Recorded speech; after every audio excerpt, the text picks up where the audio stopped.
পিছিয়ে গেল এসএসসি মামলার শুনানি শীর্ষ আদালতে। মামলার পরবর্তী শুনানির দিন ধার্য হয়েছে 15ই জানুয়ারি। সিবিআইকে আজই স্ট্যাটাস রিপোর্ট জমা দিতে নির্দেশ দিয়েছে শীর্ষ আদালত। এসএসসির 26,000 চাকরি বাতিল মামলার শুনানি আজ প্রধান বিচারপতি ডিভিশন বেঞ্চে শুনানির কথা ছিল। হাইকোর্টের নির্দেশে প্যানেল বাতিল হয় এই 26,000 চাকরির।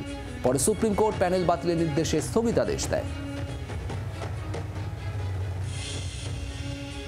রাজীব চক্রবর্তী আমাদের প্রতিনিধি রয়েছেন আমাদের সঙ্গে। রাজীব, ঠিক কি কারণে পিছিয়ে গেল আজ, আর এরই পাশাপাশি স্ট্যাটাস রিপোর্ট সিবিআইকে আজই জমা দেওয়ার নির্দেশ দেওয়া হয়েছে? দেখো, এসএসসি চাকরি বাতিল মামলার শুনানি ছিল এবং সেই শুনানির আজকে পিছিয়ে গেল। মামলার শুনানি হবে আগামী 15ই জানুয়ারি দুপুর 2টোর সময়। এই মামলার পরবর্তী শুনানি হবে এবং যেটা জানা যাচ্ছে যে আদালত সিবিআইকে অর্থাৎ কেন্দ্রীয় তদন্তকারী সংস্থা তাদেরকে একটি রিপোর্ট জমা দিতে বলেছে এবং সেই রিপোর্ট আগেই চাওয়া হয়েছিল। সেই রিপোর্ট দিতে বলা হয়েছে এবং সেই রিপোর্ট তারা দেবে, যাতে মূলত যোগ্য এবং অযোগ্য প্রার্থী কারা রয়েছেন তার একটি আলাদা করে পৃথকীকরণ করতে হবে। সেই পৃথকীকরণের নির্দেশ দিতে পারে আদালত, এমন একটা সম্ভাবনাও তৈরি হয়েছিল। আদালতের কাছে প্রশ্ন ছিল যে এই মামলায় মূলত দুটি বিষয় বিচার্য।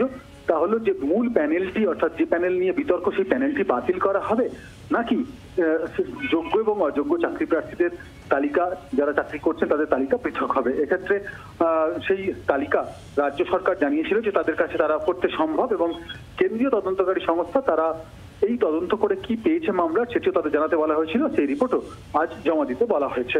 মামলার পরবর্তী শুনানি 15ই জানুয়ারি দুপুর 2টোয়। এর আগের দিন প্রধান বিচারপতি এবং জাস্টিস সঞ্জয় কুমারের বেঞ্চ মামলাটি শুনেছিল। মামলাটি পুরো শুনানি তারাই শুনেছিল। এই শুনানি পর্বে যেহেতু 2জন বিচারপতি ছিলেন, আজকে দেখবেন 3জন বিচারপতির বেঞ্চ। ফলে খুব স্বাভাবিকভাবে নতুন আর একজন বিচারপতি আসার জন্য তাহলে তাকে আবার প্রথম থেকে শোনাতে হতো। ফলে এটা একটা একেবারে প্রসিডিউরাল বিষয় যে যেহেতু এর আগের দিন 2জন বিচারপতির বেঞ্চ তারা পুরো শুনানি পর্বে ছিলেন, পুরো শুনানি পর্বে সম্পূর্ণ করেন। আজকে যদি আবার শুনানি করতে হতো তাহলে আবার এই 3জন বিচারপতির সামনে আবার প্রথম থেকে শুরু করতে হতো। সেটা এই মহামান্য সুপ্রিম কোর্টের জন্য সেটা সময় নষ্ট ছাড়া আর কিছুই নয়। ফলে আগামী 15ই জানুয়ারি সেই 2জন বিচারপতি, যে 2জন বিচারপতি শুনেছিলেন এর আগের দিন, সেই 2জন বিচারপতি আবার শুনবেন। এবার আপনাদের শোনাবো আন্দোলনকারী যাদের চাকরির ভাগ্য ঝুলে রয়েছে এই মামলায়, তাদের কি বক্তব্য। আমরা খুব হতাশ। আমরা চেয়েছিলাম আজকে শুনানিটা হোক এবং দুর্নীতির তালিকায় যে আমাদের কোনো নাম নেই তা অলরেডি সেগ্রিগেশন ডান। এই আন্দোলন আমাদের চলছে যতদিন না আমরা ন্যায়ের আদালত থেকে সুস্থ স্বাভাবিক বিচার পাবো, এই আন্দোলন চলবে। আর এ প্রসঙ্গে তৃণমূল নেতা কুণাল ঘোষ কি বলেছেন শোনাবো। এটা তো সুপ্রিম কোর্টের বিষয়, বিচারাধীন বিষয়।